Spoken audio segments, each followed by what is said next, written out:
तो very good morning all of you students. Circles में अब हम आगे एक और वेरी इंपॉर्टेंट वाली थ्योरम को समझेंगे। ठीक, एंड आई होप कि बेटा ये जो थ्योरम आपके सामने लिख रही है ना, ये वाली, ये थ्योरम आपने बहुत अच्छे से समझी होगी। दिस वन है ना, इसका कुछ कॉन्सेप्ट यहाँ यूज हुआ है, तो इसीलिए सब ध्यान देंगे। एक बार फटाफट से हम एक कॉन्सेप्ट को रिवाइज कर लें, फिर इस थ्योरम पे आते हैं। सबको कॉर्ड मालूम है, कॉर्ड क्या होता है? तो कॉर्ड एक ऐसी लाइन सेगमेंट होती है बेटा जो सर्कल पे कोई भी दो पॉइंट हो उनको ज्वाइन करती है। ठीक, उसको हम कॉर्ड बोलते हैं। लेकिन एक और होता है लार्जेस्ट कॉर्ड। क्या होता है? Largest cord. सर वो क्या होता है? ये तो पहली बार सुना। तो लार्जेस्ट कॉर्ड कुछ नहीं होता बेटा, बस एक ऐसी लाइन सेगमेंट होती है जो सर्कल को दो पॉइंट पर ज्वाइन तो करती करती है, लेकिन वो लाइन कहाँ से पास होती है? सेंटर से। उसको आप डायमीटर भी कह सकते हो और लार्जेस्ट कॉर्ड भी कह सकते हो। बात सबको समझ में आई? और दूसरी बात, इस सेंटर पे जो बनने वाला एंगल होता है, जब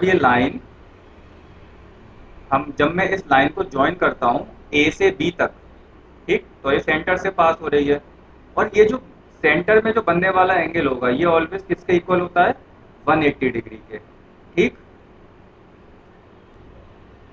अब आप कहोगे सर 180 डिग्री का एंगल क्यों होता है?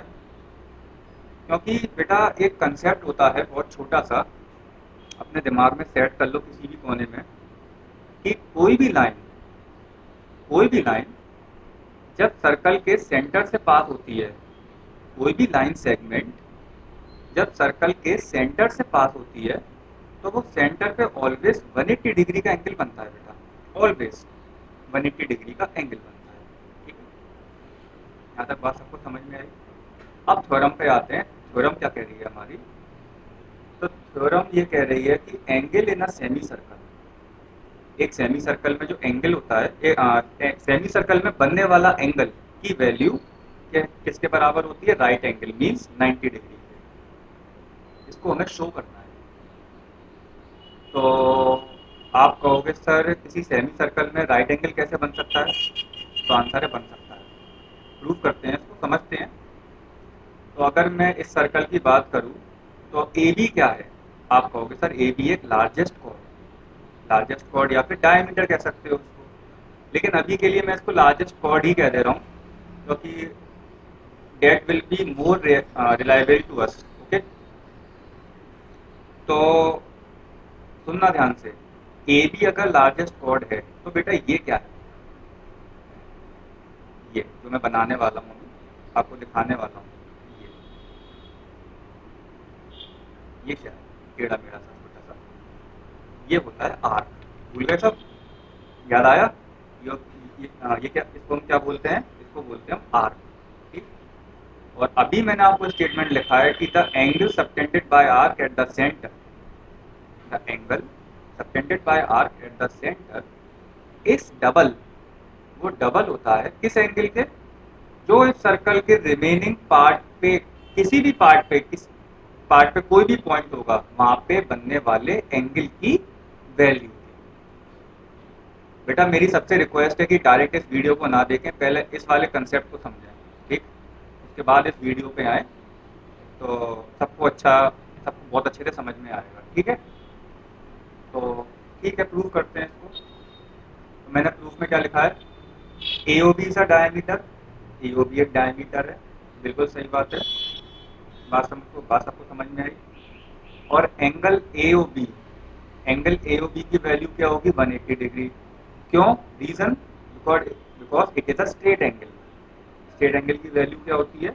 180 डिग्री होती है। क्लास 7 तो क्लास 8 का कंसेप्ट, कोई दिक्कत नहीं आता।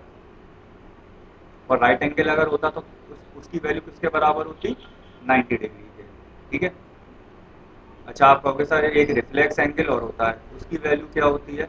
तो बेटा रिफ्लेक्स एंगल की वैल्यू होती है वो एंगल जो 180 से ज़्यादा होता है और 360 से कम होता है। ठीक, ओके, ये कुछ कॉन्सेप्ट हमने क्लियर कर लिए हैं। तो आते हैं थ्योरम पे। तो बेटा ध्यान दो, angle A O B, angle A O B, इसकी वैल्यू ट्वाइस होगी किस एंगल के, एंगल ए सी बी के। अब आप कहोगे sir angle A C B कहाँ से आ गया, एंगल ए सी बी कहाँ से आ गया। तो बेटा मैंने ये दो पॉइंट माने ए और बी, ठीक, तो फटाफट से बता रहा हूँ, मैंने ये दो पॉइंट माने ए और बी, मैंने इनको ज्वाइन कर दिया, ठीक है, ये एक आर्क बन गया और ये एक स्ट्रेट एंगल बन गया सेंटर में, ठीक है।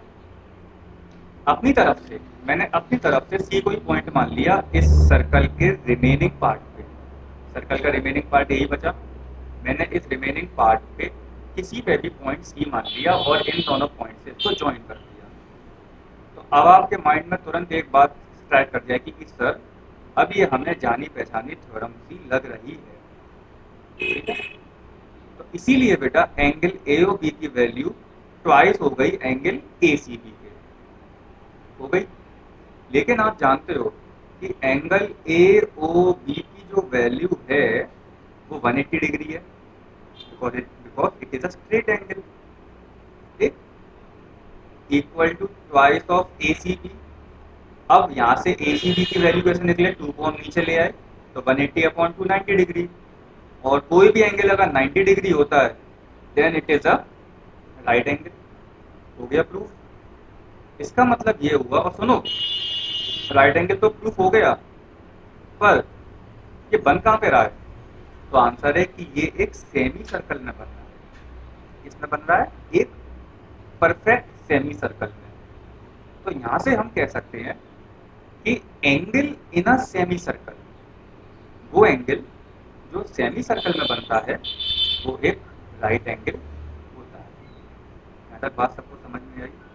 एक बार फिर से देख लेते हैं हमने क्या पढ़ा। हमने ये पढ़ा कि देखो ए ओ बी क्या है, एक डायमीटर है, ऑल्सो मैं इसको लार्जेस्ट कॉर्ड कह सकता हूँ, ठीक। सेंटर पर बनने वाला एंगल 180 डिग्री होगा, क्यों होगा, because it is a straight angle. तो इसीलिए मैं ऐसे बोल सकता हूँ उसको कि angle A O B is a angle A O B is equal to 180 degree because it is a straight angle, ठीक है, क्लास 7 और 8 का कॉन्सेप्ट। इसके बाद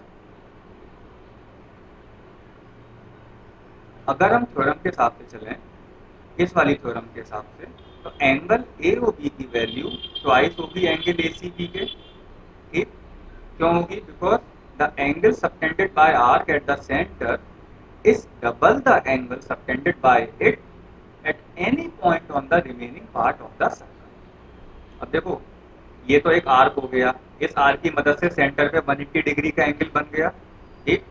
अब ये बचा रिमेनिंग पार्ट, इस रिमेनिंग पार्ट पर मैंने कोई भी पॉइंट ले लिया सी, ठीक है, ये मैंने कोई भी पॉइंट ले लिया सी और यहाँ से मैंने इन दोनों लाइन्स को ज्वाइन कर दिया। ज्वाइन करने के बाद अब मुझे कुछ कुछ जाना पहचाना डायग्राम सा लगा, तो मैंने तुरंत वहाँ पे स्ट्राइक कर दी कि भाई यहाँ बनने वाला एंगल इस वाले एंगल की वैल्यू का हाफ होगा, हाफ, क्योंकि ये वाले, क्योंकि इस वाले एंगल की वैल्यू इस वाले एंगल से तो दुगनी है ना, ठीक। तो ये लिखने के बाद मैंने ये रीजन लिखा जिसके हमें मार्क्स मिलेंगे, है ना। तो एंगल ए ओ बी की वैल्यू हमें मालूम है क्या होती है, 180 डिग्री गिवन है, ठीक है। Then after twice of angle A C B, यहाँ से हम 2 नीचे ले जाएंगे जिससे हमें एंगल ए सी बी की वैल्यू मिल जाएगी कितनी, 90 डिग्री। और एंगल ए सी बी क्या हो जाएगा, एक राइट एंगल हो जाएगा, क्योंकि किसी भी एंगल की वैल्यू अगर 90 डिग्री हो गई डेट मीन्स वो किसके बराबर हो जाएगा, राइट एंगल के, उसको हम राइट एंगल ही तो बोलेंगे। समझ में आ रहा है सबको ये वाली बात। और ये एंगल बन कहाँ पे रहा है, ऑलवेज ये एंगल बन कहाँ पे रहा है, एक सेमी सर्कल में। तो यहाँ से हमने ये कह दिया कि the angle in a semi circle is a right angle, ठीक है। तो ये एक पहचान थी हमारी इस थ्योरम की, और इस टाइप के क्वेश्चन आपको काफ़ी मिलेंगे क्लास 9th और 10th में, तो अच्छे से समझो इस थ्योरम को, ठीक है। फिर नेक्स्ट लेक्चर में हम एक और वेरी इंपॉर्टेंट वाली थ्योरम को समझेंगे, ठीक है बेटा।